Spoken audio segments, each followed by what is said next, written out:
We're up on Keighley Moor looking at some of the moorland restoration that we've done over the last few years. The reason we're restoring moorlands is for colour in the water.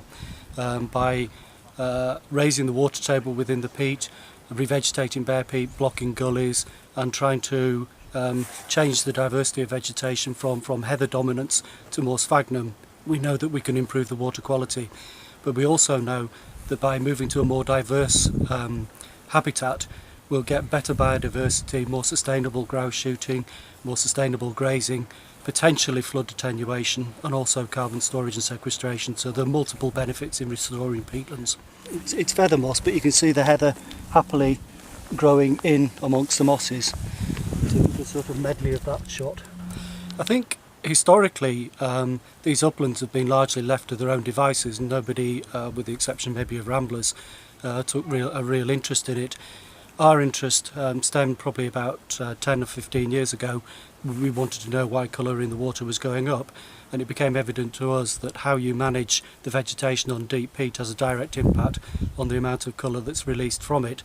So rather than try and ban a certain activity, we feel it's more important that you engage with the upland managers, because they probably know their land better than we do, and say, why do you do what you do and can you do things differently?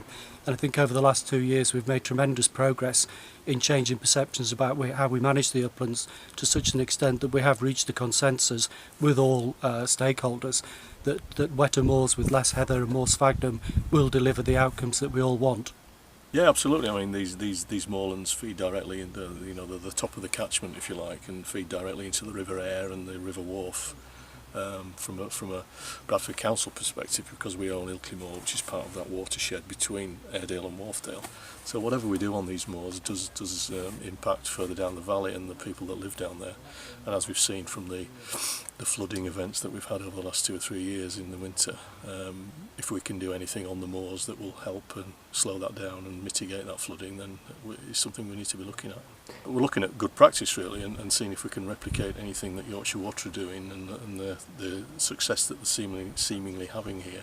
Specifically, we were looking at whether we could put things what we call leaky dams in, whereby you're slowing the water down in the small becks and streams that come down off the moors, so it takes longer to get down into the main rivers, and thereby you're hopefully mitigating some of the flood effects.